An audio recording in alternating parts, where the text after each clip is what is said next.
Shalom, selamat pagi Bapak Ibu Saudara-saudara yang terkasih dalam Tuhan. Dimanapun Anda berada saat ini, mari sama-sama kita mau datang ke hadirat Tuhan. Kita mau menikmati hadirat Tuhan. Kita mau datang kepada Tuhan sebab Dia yang layak. Terima segala pujian dan hormat dan kemuliaan. Haleluya, haleluya. Terima kasih Tuhan, Kau yang layak.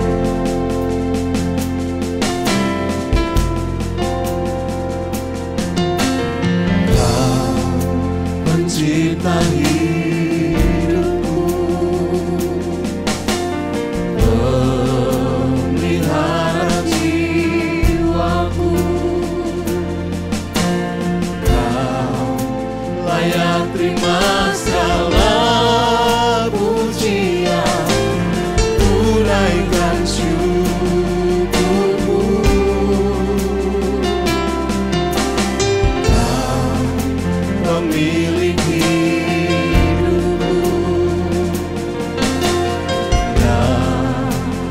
kasih setia Yesusku, Kau layak terima segala pujian, tunaikan sembahku. Segala pujian dan syukur bagimu, Allah yang mulia, kuduslah namamu. Kaulah yang awal, yang akhir dari segalanya. Yesus, Kaulah pujian bagimu.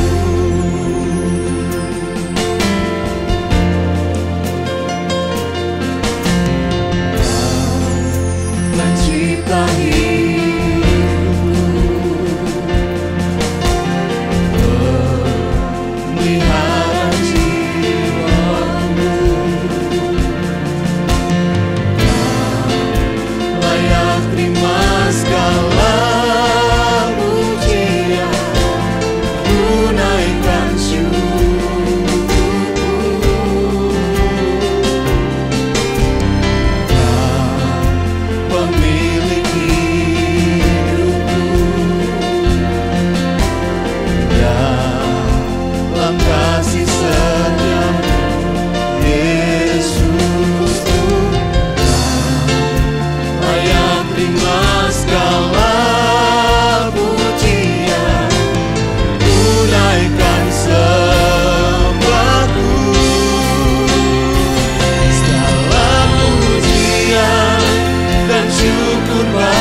syukur bagimu, Allah yang mulia, kuduslah namamu. Kaulah yang awal, yang akhir dari segalanya.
janji seperti yang ada pada, tiada janji seperti yang ada pada, tiada janji seperti yang ada padamu.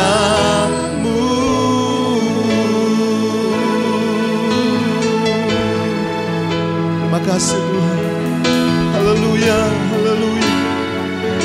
Kau dahsyat Tuhan, Engkau ajaib Tuhan. Janji-Mu begitu luar biasa dalam hidup kami Tuhan. Kami mengagumi Engkau Tuhan kami, Allah kami. Haleluya. Oh, kami muliakan Engkau Tuhan. Haleluya. Haleluya. Haleluya, haleluya. Oh, tinggikan nama-Mu Tuhan. Tinggikan nama-Mu Yesus.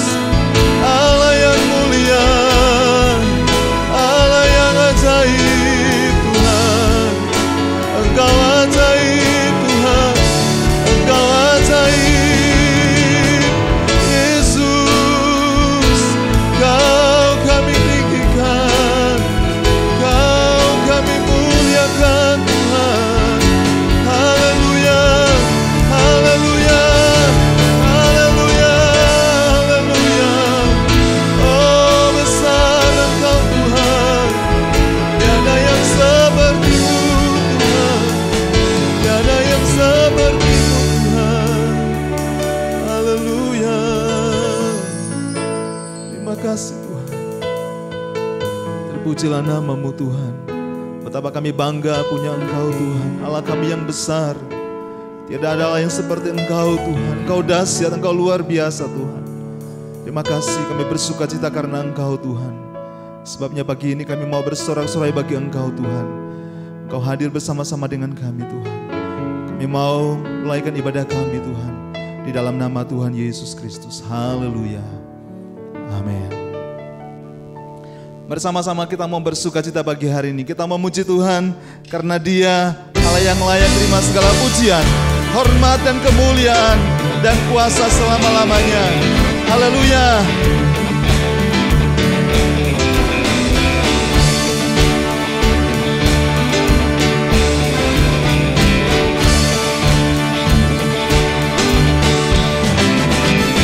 Pujian dan hormat, kemuliaan dan kuasa bagi Allah yang kekal. Dan segala bangsa, belahan semesta sujud di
namamu Tuhan, kuasamu Tuhan, kerajaanmu selama-lamanya. Sebab Engkau Allah yang berkuasa. Haleluya.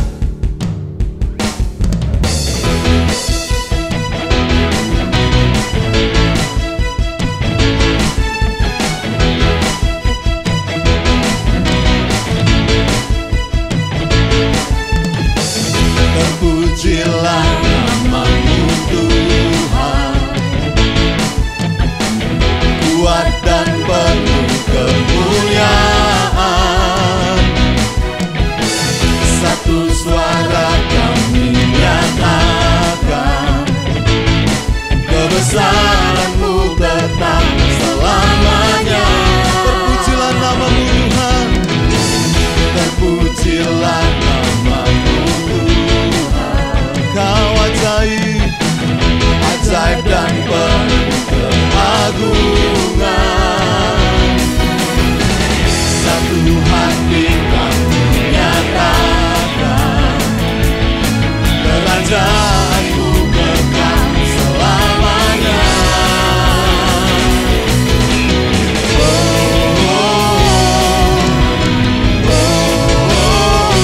Engkaulah Raja atas dunia, yang menghancurkan kutub dan membebaskan jiwa. Kami bersorak bertepuk tangan.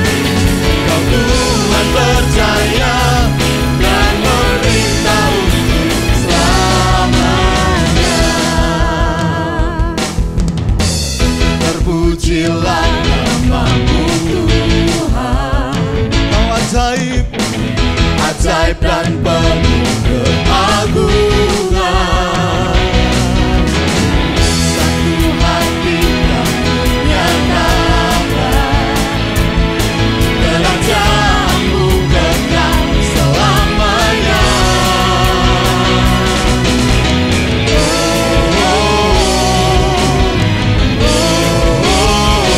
Engkaulah Raja atas dunia, yang menghancurkan kutub dan membebaskan jiwa. Kami bersorak bertepuk tangan. Kau Tuhan percaya dan meminta untuk. Engkaulah Raja atas dunia, yang menghancurkan kutub dan membebaskan jiwa. Kami bersorak bertepuk tangan. Kau Tuhan percaya dan meminta untuk. Engkaulah Raja atas dunia, yang menghancurkan kutub dan membebaskan jiwa. Engkaulah Raja atas dunia, yang menghancurkan kutub dan membebaskan jiwa. Kami bersorak bertepuk tangan. Kau Tuhan percaya dan memerintah untuk selamanya.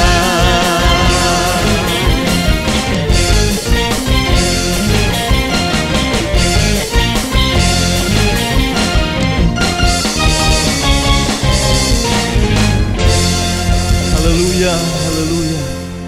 Terpujilah namamu Tuhan. Engkaulah Allah kami yang luar biasa Tuhan. Tiada Allah yang seperti Engkau Tuhan. Engkau Tuhan yang menjadi penolong dalam hidup kami Tuhan. Haleluya.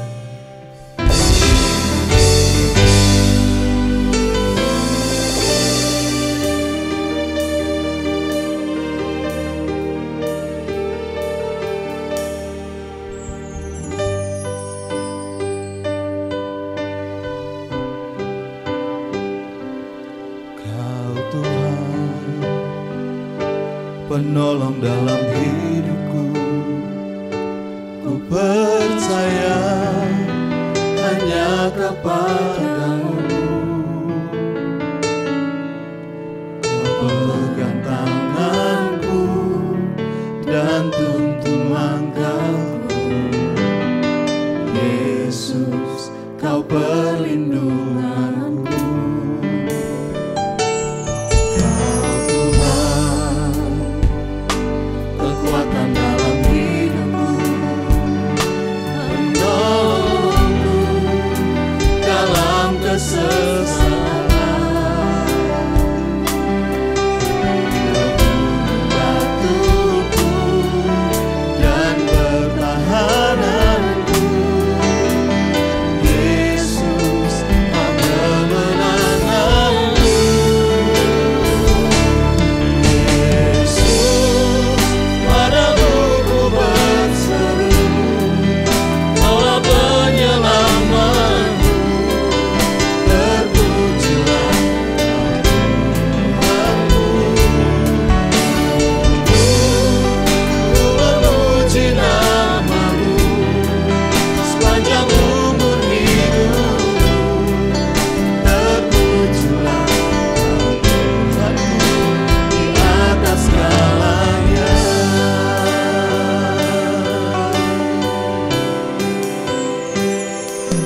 Kau Tuhan, kekuatan dalam hidupku, penolongku dalam kesesakan.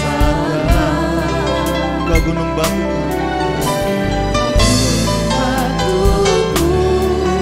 dan pertahananku. Yesus, Kau kemenanganku. Yesus, padamu ku berseru, Kaulah penyelamatku. Terpujilah Tuhanku. Ku memuji nama-Mu sepanjang umur hidupku.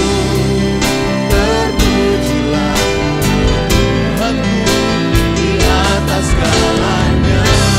Kaulah sumber kuatku, Kaulah kehidupanku. Kaulah pertahananku. Ku percaya padamu.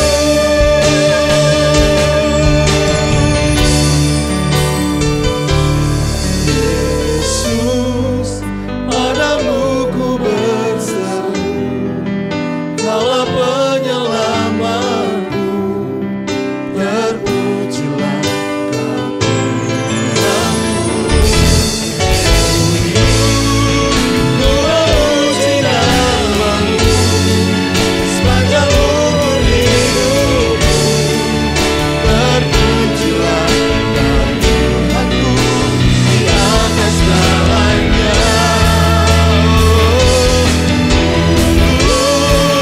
Ku memuji nama-Mu sepanjang umur hidupku. Terpujilah Tuhanku di atas segalanya.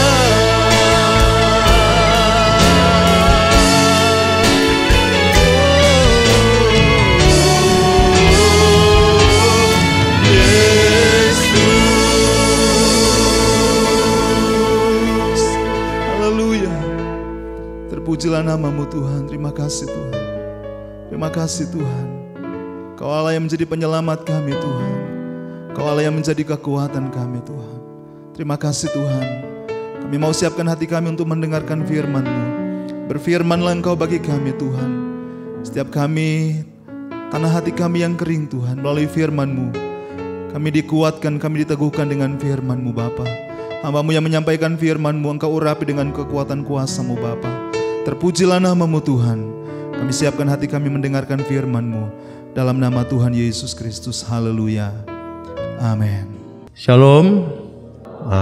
Saya bersyukur kepada Tuhan kita boleh bersama-sama ibadah hari ini dalam keadaan sehat. Amin. Barangkali ada di antara kita yang sedikit merasa bosan kalau yang satu itu dipanggil atau yang satu itu disebut, yaitu COVID-19. Karena dia ini kok ada di mulut orang di seluruh dunia. Belum tentu nama Tuhan ada di mulut orang seluruh dunia. Katanya cuma seukuran 90 per sejuta milimeter, tapi bisa memporak-porandakan kehidupan ini. Ketika saya kemudian nyeletuk gitu di hadapan seorang hamba Tuhan yang senior, Om, sekarang ini rasanya susah sekali ya Om. Rasanya seperti prediksi-prediksi ke depan ini mesti ada sesuatu yang kita hadapi dalam kesusahan. Lalu kemudian beliau mengatakan, Mas Tut lupa apa? Kan di dalam kitab suci sudah dikatakan pada hari-hari terakhir akan datang masa yang, saudara masih ingat, bukan masa yang senang, tapi masa yang sukar. Dan sebenarnya kalau begitu ini hanya sekedar mengingatkan kepada kita saja bahwa kita sedang semakin mendekati kepada hari yang terakhir. Saya sangat tertarik kalau sudah begini, kemudian akhirnya apa yang dikatakan Tuhan kita, panutan kita, Tuhan Yesus Kristus, mengenai apa yang harus kita lakukan untuk hari terakhir. Matius adalah orang yang karena mungkin pekerjaannya dahulu pemungut cukai, maka dia mensistematiskan tulisan Injilnya sedemikian rupa sehingga seperti misalnya khotbah Tuhan Yesus Kristus di bukit itu akhirnya disusun oleh dia di dalam Matius bagian awal yang kita temukan sekarang, Matius 5 sampai Matius 7. Tapi kemudian dia mengelompokkan juga pesan Tuhan Yesus Kristus tentang menghadapi kesudahan segala sesuatu. Dikumpulkan oleh Matius dalam pasal 24 dan 25. Sehingga kalau kita membaca pasal 24 dan 25 dari kitab Matius, mestinya kita mendapatkan tuntunan dari Tuhan Yesus bagaimana kita menghadapi hari-hari terakhir ini. Kebetulan kalau kita membaca dalam pasal 24, Tuhan Yesus memberikan tahu tanda-tandanya. Saya coba sebut saja secara sekilas, saudara. Maka tanda-tanda kesudahan dunia ketika murid-muridnya bertanya kepada Tuhan, apa sih tanda-tanda kesudahan dunia ini? Di ayat yang kelima, Tuhan Yesus mengatakan ada Mesias palsu. Ayat yang 11, ada nabi-nabi palsu. Segala sesuatunya serba palsu. Manusia pintar mengimitasi sehingga nabi dan Mesias pun juga diimitasi. Lalu ada dalam ayat yang ke-6 dikatakan ada perang antar bangsa, antar kerajaan. Dan dalam versinya Injil Lukas dikatakan ada pemberontakan. Aduh, kalau kita mikir mengenai pemberontakan, zaman dahulu kayaknya jarang kita temukan ada riots, ada kerusuhan-kerusuhan. Tapi sekarang pokoknya apa-apa mau dipemberontakan. Lalu di ayat yang ke-7 dikatakan gempa bumi terjadi di berbagai macam tempat. Dan sebenarnya kalau soal gempa bumi ini ada seismolog yang membuat data sejak zaman dulu sampai sekarang. Frekuensinya makin cepat dan kekuatannya mengeskalasi makin tinggi. Artinya dahulu jarang sekali ada gempa bumi berskala 4 pada skala Richter. Tapi sekarang sudah 8, sekian. Lalu Lukas menambahkan ada bala kelaparan dan itu disebabkan karena wabah. Nah, wabah ini kan bahasa Inggrisnya pandemi gitu. Jadi inilah kira-kira kalau seandainya ada sedikit kesulitan kaitan dengan ekonomi karena wabah, sebenarnya berarti ini sudah ditulis dalam tulisan Lukas berkaitan dengan kata-kata Tuhan Yesus tentang akhir zaman. Lukas mengatakan penyakit sampar. Penyakit sampar itu artinya menjangkau banyak orang, ya wabah itulah bahasa kita sekarang. Lalu kemudian di ayat yang ke-38 dinyatakan sana ada pesta pora dan mabuk-mabukan. Yang untuk apa kita mengetahui semua tandanya kalau kita tidak siap untuk menyambut kedatangan Tuhan Yesus Kristus? Karena itu Maka pagi hari ini saya ingin mengajak kita merenungkan kebenaran ini yang kira suatu ajakan untuk kita siap menyambut kedatangannya. Kali yang kedua. Sayangnya saudara-saudara, dalam catatan sejarah maka dinyatakan bahwa pada waktu Tuhan Yesus Kristus datang yang pertama kali, umat Tuhan di perjanjian baru waktu itu, umat Israel itu disimpulkan sebenarnya menurut saya tidak siap menyambut kedatangannya. Di mana Mesias dilahirkan saja masih menjadi pertanyaan pada umumnya. Sehingga akhirnya masih baru buka-buka buku Alkitab, baru kemudian oh ya ini di sini. Ahlinya juga tidak bisa langsung menjawab dengan pasti. Tidak siap menyambut kedatangannya. Bahkan orang seperti Herodes malah mau membunuh. Berarti pernyataan tidak siap. Menariknya kita sudah merenungkan bahwa justru yang siap malah orang-orang dari jauh, orang Majus yang kira-kira nenek moyangnya orang Irak atau Iran malah siap, malah mengerti dengan kedatangan. Saya dengan membaca kitab Matius itu agak berhati-hati, nanti jangan-jangan sampai umat Tuhan justru tidak siap. Malah orang yang bukan umat Tuhan malah siap waktu kedatangan Tuhan kali yang kedua.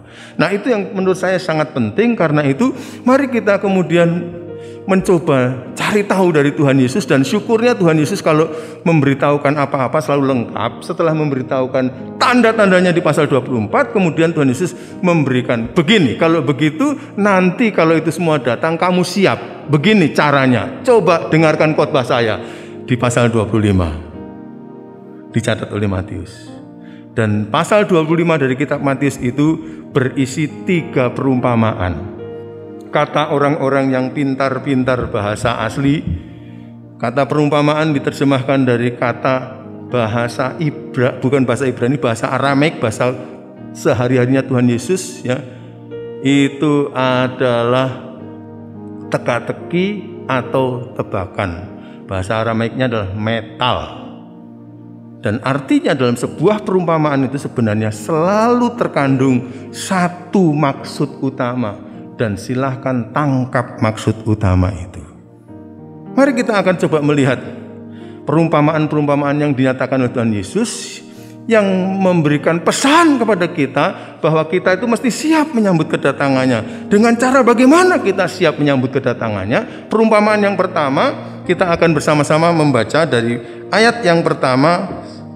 Pada waktu itu, hal kerajaan surga seumpama 10 gadis yang mengambil pelitanya dan pergi menyongsong mempelai laki-laki. 5 diantaranya bodoh dan 5 bijaksana. Gadis-gadis yang bodoh itu membawa pelitanya tetapi tidak membawa minyak, sedangkan gadis-gadis yang bijaksana itu membawa pelitanya dan juga minyak dalam buli-buli mereka. Tetapi karena mempelai itu lama tidak datang-datang juga, maka mengantuklah mereka semua lalu tertidur. Waktu tengah malam terdengarlah suara orang berseru, "Mempelai datang, songsonglah dia." Gadis-gadis itu pun bangun semuanya, lalu membereskan pelita mereka. Gadis-gadis yang bodoh berkata kepada gadis-gadis yang bijaksana, "Berikanlah kami sedikit dari minyakmu itu, sebab pelita kami hampir padam."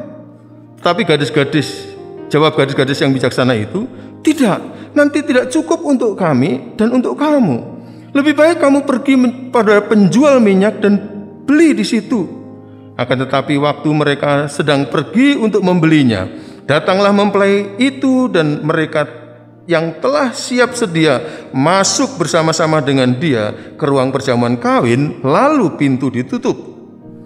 Kemudian datang juga gadis-gadis yang lain itu dan berkata, "Tuhan, Tuhan, bukakanlah kami pintu." Tetapi ia menjawab, "Aku berkata kepadamu, sesungguhnya aku tidak mengenal kamu. Karena itu, inilah nasihatnya, berjaga-jagalah, sebab kamu tidak tahu akan hari maupun akan saatnya." Saudara-saudara yang dikasihi oleh Tuhan, kalau kita melihat Matius 25 ayat 1 sampai 13 perumpamaan ini, kira-kira Tuhan Yesus mau berbicara apa kepada kita sekalian? Ada gadis bijaksana, ada gadis bodoh. Ya sudah, pesannya sudah sangat jelas. Jangan bodoh gitu ya. Nah, menarik ini dalam pertemuan kita pagi hari ini, walaupun kita bukan bersekolah, tapi dikatakan jangan bodoh. Hanya menariknya saudara-saudara, kalau kita membuka dalam firman Tuhan, kebodohan itu sering tidak dikontraskan atau dipertentangkan dengan kepandaian. Tapi kebodohan itu biasanya dalam firman Tuhan adalah dikontraskan, dilawan katakan dengan mengerti kehendak Tuhan. Sehingga orang yang bodoh menurut firman Tuhan adalah orang yang tidak mengerti kehendak Tuhan, dan kata mengerti di situ maksudnya adalah menjalankan kehendak Tuhan. Orang boleh punya IQ 500 barangkali kalau memang ada. Tapi ketika dia tidak mengerti dan tidak menjalankan kehendak Tuhan, itu bukan orang pintar menurut firman Tuhan, itu orang bodoh. Orang bisa punya IQ jongkok katanya, cuma 50 berapa gitu. Tapi kalau dia mengerti kehendak Tuhan dan dia menjalankan kehendak Tuhan, Alkitab berkata dia adalah orang yang bijaksana. Apakah berarti, apa sih artinya minyak itu gitu? Tapi kalau kita lihat di sini sebenarnya konteksnya bukan soal minyaknya itu adalah konteksnya dari latar belakang pernikahan orang di sana zaman itu gitu. Orang pernikahan zaman itu mempelai datang itu, maka mempelai wanitanya biasanya menyambut dengan pelita itu, menyatakan bahwa kami siap untuk menikah gitu. Nah, menariknya ini ada 10 mempelai wanita yang sedang mempersiapkan diri. Menariknya kalau kita perhatikan semuanya hampir sama. Apakah yang 5 tidak punya pelita? Yang bodoh punya pelita. Apakah yang 5 yang bijaksana itu tidak tidur? Tidur. Jadi semuanya sama. Bedanya cuma satu, yaitu yang bijaksana dikatakan punya persediaan minyak. Ini dianggap bijaksana. Mengapa bijaksana? Karena berkali-kali dalam pasal 24 dinyatakan bahwa kedatangan anak manusia itu tidak diketahui kapan datangnya. Karena tidak diketahui kapan datangnya, maka kalau datangnya itu agak lambat begitu tanpa persediaan minyak, maka berarti nanti lampu ini bisa padam waktu dia datang. Itu pinternya bijaksananya si 5 gadis yang bijaksana ini. Karena poinnya adalah tidak diketahui kapan dia datang, maka dia sediakan minyak. Nah, kemudian kita mulai bertanya-tanya kalau gitu, siapa yang pada waktu Tuhan datang kedua kali minyaknya lagi habis, lampunya lagi padam? Dan siapa yang pada waktu Tuhan datang minyaknya masih ada sehingga lampunya masih nyala? Poinnya di situ.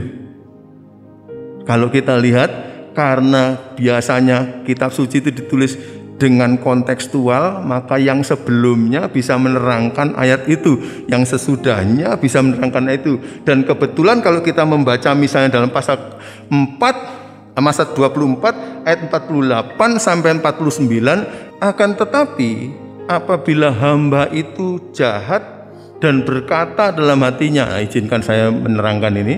Ceritanya ini tuannya sedang pergi dan kemudian mengatakan, aku akan datang kembali, tapi tidak diketahui kapan datangnya Tuhan itu. Ada rombongan hamba-hamba dan rupanya di antara rombongan hamba-hamba yang ditinggal tuannya itu, karena tuannya tidak datang-datang, maka di ayat yang ke-48 dikatakan, akan tetapi apabila hamba itu jahat dan berkata dalam hatinya, Tuanku tidak datang-datang, lalu ia mulai memukul hamba-hamba lain dan makan minum bersama pemabuk-pemabuk, maka Tuhan hamba itu akan datang pada hari yang tidak disangkakannya dan pada saat yang tidak diketahuinya, dan akan membunuh dia dan membuat dia senasib dengan orang-orang munafik. Di sanalah akan terdapat ratapan dan kertak gigi. Ayat 48 menjelaskan bahwa ternyata karena tidak datang-datang tuannya, disangkanya masih lama, rupanya pelita yang padam itu sama dengan berbuat jahat dan mabuk-mabukan. Berbuat jahat itu berarti membunuh orang, melukai orang, memukul orang, itu jahat. Tapi kalau mabuk-mabukan itu melukai dirinya sendiri. Kadang-kadang orang berpikir, orang aku narkoba kan yang korban aku sendiri. Kenapa aku disalahkan? Itu tergolong dalam yang mabuk-mabukan. Jadi baik melukai orang lain maupun melukai diri sendiri berarti tidak siap. Dengan kata lain, orang yang hidupnya tidak benar, orang yang hidupnya tidak suci, orang yang tidak menjaga hidupnya benar di hadapan Tuhan adalah orang yang tidak mempunyai persediaan minyak. Pesannya ada dalam ayat yang ke-13 dari pasal 25 tadi yang kita baca. Karena kita tidak tahu kapan Dia datang, berarti kita mesti siap kapan saja. Kalau boleh, jangan diizinkan sedikit niat jahat atau niat berdosa kita iakan dalam diri kita. Kadang-kadang kita berpikir, sedikit-sedikit nggak apa-apa. Celakanya kalau pada waktu sedikit kita melakukan itu, pas itu kedatangannya, habis kita. Karena kita tidak pernah tahu kapan Dia datang, maka kita selalu harus menjaga hidup kita benar, hidup kita kudus di hadapannya. Sebagai orang yang akhirnya percaya pada Tuhan Yesus dan menjalani hidup di dalam Tuhan, saya tahu ini bukan sesuatu yang mudah kalau kita mau serius.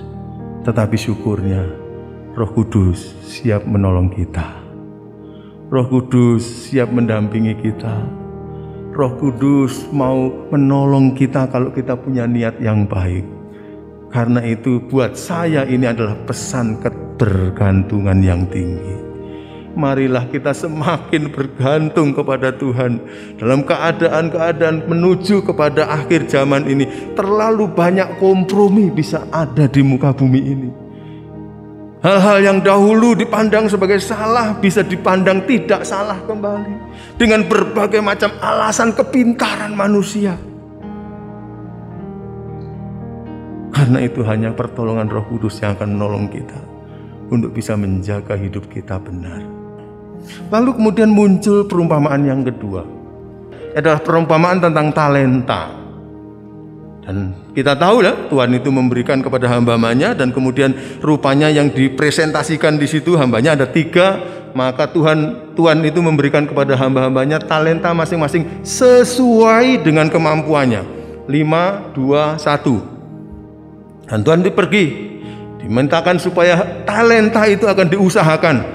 Tetapi kita tahu ceritanya bahwa yang ketiga dengan mendapatkan 1 talenta, dia merasa iri dengan yang dapat 2 dan dapat 5, dan mengatakan tuannya tidak adil, tuannya jahat, sehingga akhirnya dia justru mengata-ngatai tuannya nggak benar terus. Sehingga kita tahu ketika tuannya datang, yang 5 jadi 10 talenta 100% tambahnya, yang 2 jadi 4 talenta 100% tambahnya. Mestinya yang 1 itu mudah, tambah 1 saja sudah 100%. Tapi sayangnya karena dia malas dan jahat, itu dikatakan oleh firman Tuhan, karena kamu malas dan jahat. Repotnya orang jahat itu pada umumnya malas. Hati-hati, kemalasan bisa menimbulkan itu. Kenapa sih? Karena mau dapat sesuatu dengan cara yang mudah saja, cepat, itu biasanya karena orang malas. Tapi kalau orang yang rajin, tahu cara tekun menghidupi kehidupan ini. Dan karena hamba itu malas, jahat, lalu berpikiran buruk mengenai tuannya, karena Tuhan itu suka mengambil, katanya suka mengambil. Misalnya tidak nanam tapi buahnya langsung mau diambil, tidak memberikan uang tahu-tahu minta bunganya, karena Tuhan itu jahat. Padahal Tuhan itu sama sekali tidak punya sifat seperti itu. Namanya orang kalau sudah malas, sudah jahat, pinter cari alasan. Walaupun alasannya bukan kenyataan, dihubung-hubungkan, dan akhirnya tuannya marah luar biasa. Ini berbicara mengenai apa sih? Kalau jangan males, ya rajin. Rajin untuk apa? Rajin untuk menjalankan talenta dalam hidup kita. Menarik untuk diamati di sini bahwa tidak ada hamba yang digambarkan sebagai hamba yang tidak mendapatkan talenta. Itu berarti setiap anak Tuhan minimal pasti diberi 1 talenta oleh Tuhan. Ini berkaitan dengan melayani Tuhan dan melayani sesama. Dan kalau kita tahu bahwa kita diberikan talenta itu oleh Tuhan, marilah kita akan mengembangkan talenta itu selama kita hidup. Rupanya tidak ada anak Tuhan yang dikecualikan untuk pelayanan. Semua mesti melayani, amin. Semua mesti melayani karena semua dapat talenta kok. Minimal dapat 1. Pak, saya ini nggak bisa Pak kalau melakukan sesuatu dalam pertemuan ibadah. Dalam pertemuan ibadah ada pelayanan-pelayanan yang kata Pak Petrus itu digolongkan dalam 2 golongan, yaitu pelayanan bicara dan pelayanan nggak bicara.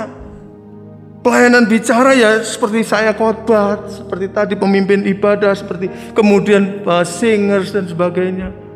Kita pun juga bicara dalam ibadah ini, pelayanan bicara. Tapi ada pelayanan nggak bicara. Orang-orang yang membersihkan ruangan ini, orang-orang yang mempersiapkan semua barang-barang. Bahkan teman-teman yang main musik kadang-kadang sulit untuk ngomong, dan gara-gara itu mereka pakai tenaga saja. Firman Tuhan katakan, kalau kamu lagi bicara, yang kamu keluarkan dari mulutmu itu sebaiknya firman Allah gitu. Dalam konteks apapun, dalam pergaulan dengan teman dan sebagainya, keluarkan tuh firman Allah, prinsip firman Allah yang keluar. Nah, otomatis kita harus memasukkan firman Allah dalam diri kita. Tetapi kalau pelayananmu pelayanan non bicara, jangan bergantung kepada kekuatanmu sendiri. Hendaklah ia dilakukan dengan kekuatan yang dikaruniakan Allah. Karena apa? Karena ada pelayanan-pelayanan yang kadang-kadang di luar kemampuan kita. Kita memerlukan kekuatan Allah. Karena apa? Karena yang kedua, supaya kalau kita berhasil, kita tidak mengatakan, loh itu loh aku. Supaya Allah dimuliakan, kata Petrus. Sebab kita merasa, loh waktu aku melayani itu aku sudah kehabisan tenaga, tapi kemudian Tuhan memberikan kekuatan kepadaku sehingga Tuhan dipermuliakan luar biasa. Ada pelayanan-pelayanan non bicara saudara-saudara yang bisa kita lakukan. Bahkan dalam hidup sehari-hari kita terlalu banyak pelayanan non bicara yang bisa kita lakukan. Saya ini tidak pernah merasakan rasanya sakit gigi. Celakanya pertama-tama kali mengalami sakit gigi pas sedang melayani youth camp di Sulawesi Selatan, di Palopo. Dari Sulawesi Tengah saya menjadi pembicara double dengan teman dari Australia. Waktu di Poso saya dan dia.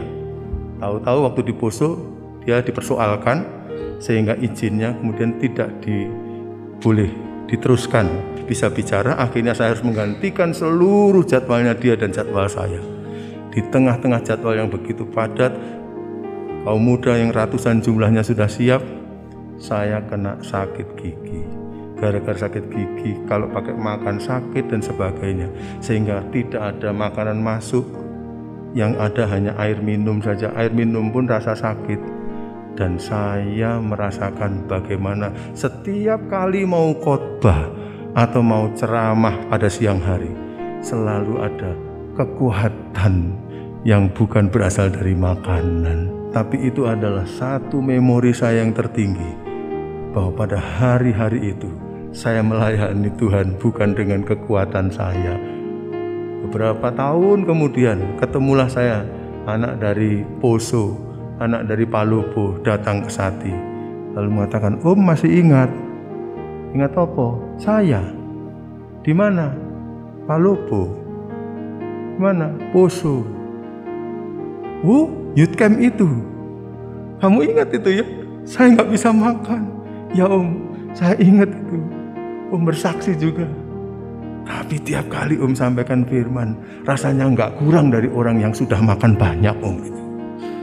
Saya sudah pernah bersaksi kepada saudara-saudara tentang seorang yang pada masa saya remaja, saya akhirnya mendapatkan berkat luar biasa. Kenapa?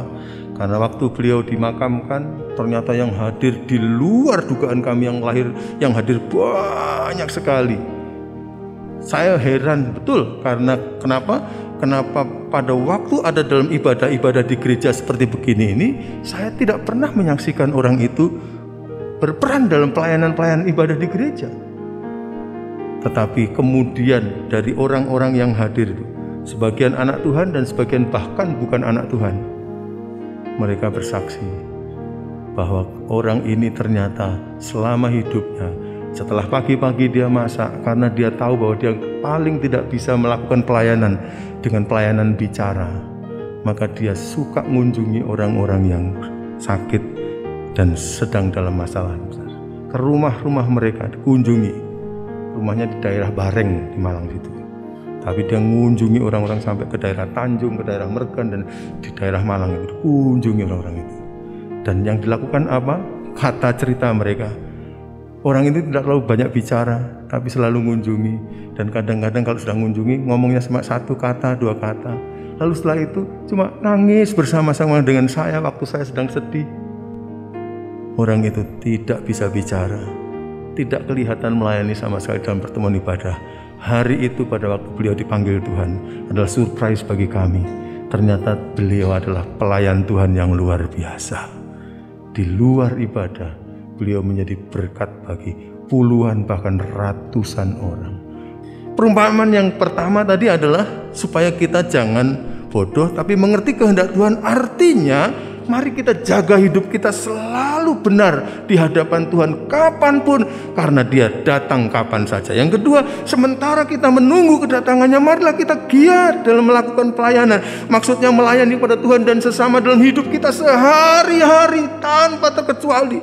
Pada waktu kita melakukan apa saja, marilah kita lakukan yang terbaik untuk orang lain, seolah-olah kita sedang melayani Tuhan sendiri. Itu kata firman Tuhan. Maka kita sebenarnya sedang menjalankan talenta-talenta kita. Lalu kita sampai kepada perumpamaan yang ketiga, yaitu ketika Tuhan Yesus berbicara dalam perumpamaan itu di ayat-ayat yang terakhir dari pasal yang ke-25, Tuhan Yesus berbicara mengenai penghakiman terakhir, perumpamaan tentang kambing dan domba, mulai dari ayat 31 sampai ayat 46. Kita semua tahu juga ceritanya itu, bahwa dikatakan pada saat terakhir nanti seolah-olah orang di seluruh dunia ini akan diumpamakan menjadi golongan kambing dan golongan domba. Dikatakan oleh Tuhan, yang sebelah kanannya Tuhan adalah golongan domba-domba, yang sebelah kirinya Tuhan adalah golongan kambing-kambing. Domba-domba nanti akan masuk kerajaan surga dan kambing-kambing akan dibuang ke dalam api neraka. Dan ditanyakan, mereka tanya, yang kambing-kambing ini protes, Tuhan, kok bisa kami mau dimasukkan neraka? Tuhan katakan, karena ketika aku lapar kamu tidak memberi aku makan, ketika aku haus kamu tidak memberi aku minum, ketika aku telanjang kamu tidak memberi aku pakaian, ketika aku sakit kamu tidak menjenguk aku, ketika aku dalam penjara engkau tidak mengunjungi aku. Mereka bertanya, kapan Tuhan? Kapan itu terjadi? Tuhan mengatakan, apapun juga yang tidak kamu lakukan kepada saudaraku yang paling hina atau paling lemah ini, maka kamu sebenarnya tidak lakukan untuk aku. Sebaiknya mereka bertanya, kalau domba-domba itu, pada waktu aku lapar dia memberi aku makan, pada waktu aku haus dia memberi aku minum, pada waktu aku bertelanjang dia memberi aku pakaian, ketika aku di rumah sakit dia mengunjungi aku, ketika aku dalam penjara dia merawat, menghibur aku. Kapan Tuhan? Kami juga tidak tahu kapan Tuhan mengalami itu. Pada waktu kamu melakukan apapun untuk saudaraku yang paling hina ini, kamu sedang lakukan untuk aku, kata firman Tuhan. Saudara, melayani orang yang memang kita hormati itu biasanya lebih mudah. Tapi melayani orang yang kita anggap tidak patut dihormati, itu yang sulit. Dan di situ dikatakan, jangan sombong. Kalau memang kita melayani, maka kita mesti rendah hati. Dan kalau kita rendah hati, kata Paulus dalam Filipi pasal 23, menganggap semua yang lain lebih utama daripada diri kita. Semua yang lain, itu termasuk orang-orang yang menurut pandangan dunia ini dianggap hina dan tidak patut dilayani. Itu harus dianggap lebih mulia daripada dirinya sendiri, sehingga akhirnya kita mau melayani orang itu. Sudah saya katakan tadi, agak gampang biasanya kalau kita mau melayani orang yang baik, orang yang kita hormati, Dan pelayanan yang ada di sini dimaksudkan, seperti Yakobus, penulis kitab Yakobus katakan, ini adalah pelayanan yang tidak mengharapkan timbal balik. Layani orang dan anggap dia lebih utama. Siapa yang sampai kepada siapa? Sampai kepada orang yang sampai akhir zaman dia tidak akan bisa membalas kebaikan kita kepada dia. Mungkin dia pernah memfitnah kita justru, kan gak layak dilayani. Paling hina itu bagi kita. Itu adalah pelayanan yang sejati. Di mana diilustrasikan, Yakobus mengatakan, itu kamu bantu para yatim-yatim yang miskin, dan kamu bantu janda-janda yang miskin, yang tidak akan sanggup membalas kebaikanmu. Itu adalah pelayanan yang sejati. Dan pelayanan yang seperti itu dibutuhkan kerendahan hati.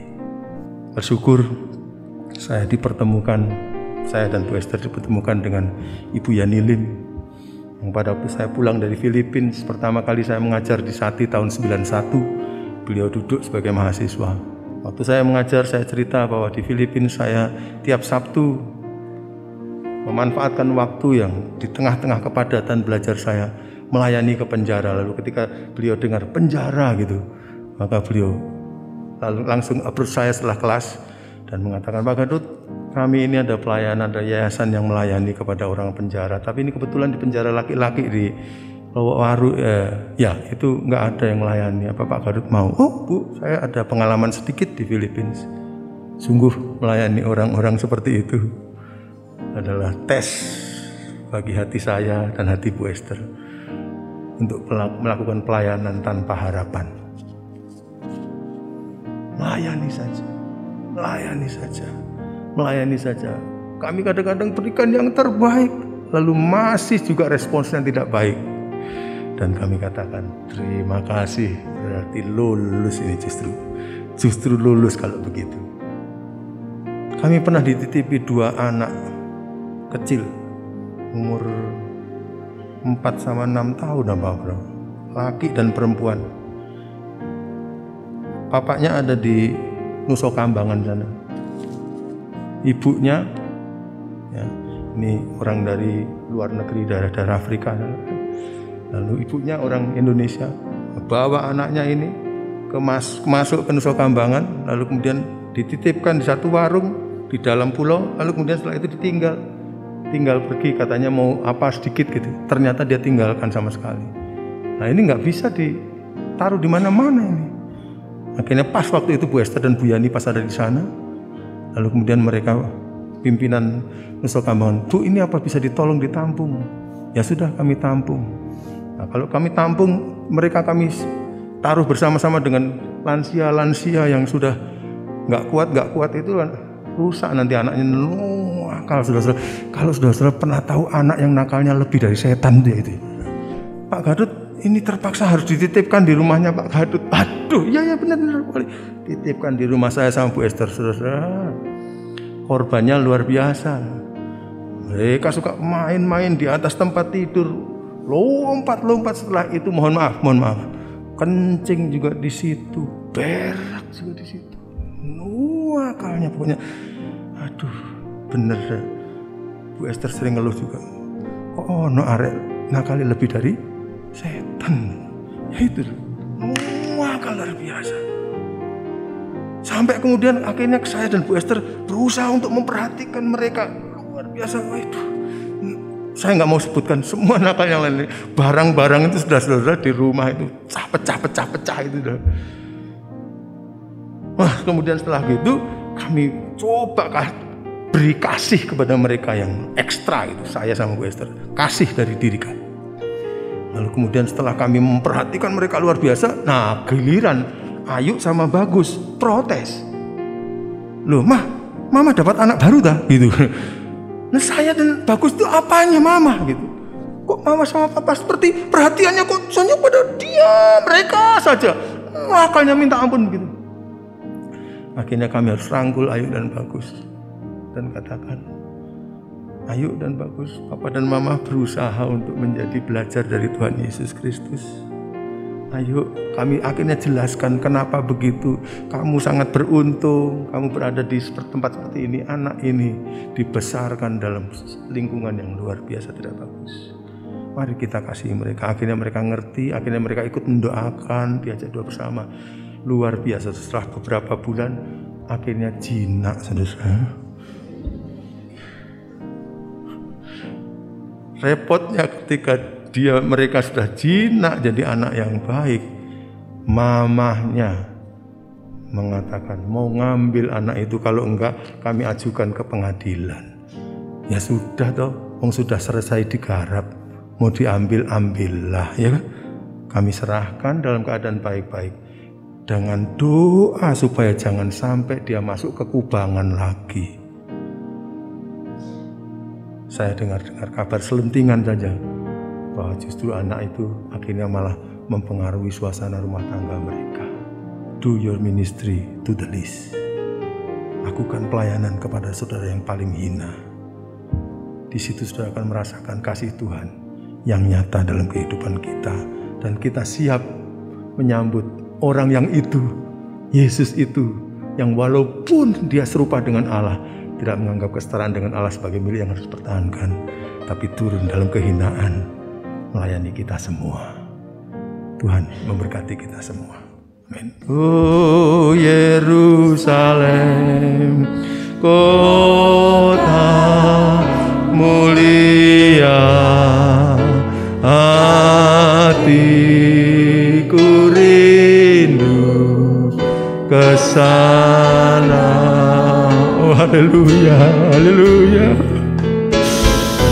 Oh Yerusalem, kota mulia, hatiku rindu. Tuhan Yesus, kami rindu untuk ikut bersama-sama ke dalam Yerusalem yang baru.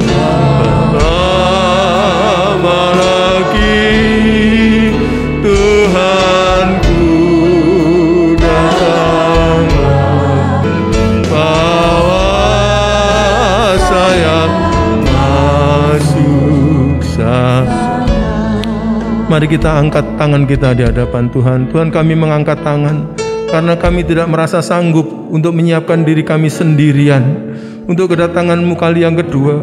Kami membutuhkan bantuan Tuhan. Kami membutuhkan kekuatan dari Tuhan supaya kami tetap setia,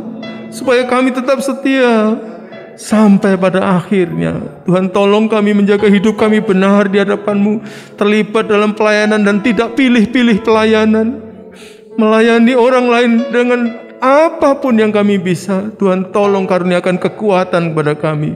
Dengan kekuatan kami sendiri mustahil terjadi, tapi dengan kekuatan Roh-Mu kami percaya tidak ada yang mustahil. Kami serahkan seluruh warga jemaat-Mu di dalam tangan-Mu ya Tuhan, karena di situ yang paling aman. Dalam nama Tuhan Yesus kami bersyukur untuk firman Tuhan. Semua kita yang bersyukur, mari sama-sama katakan amin.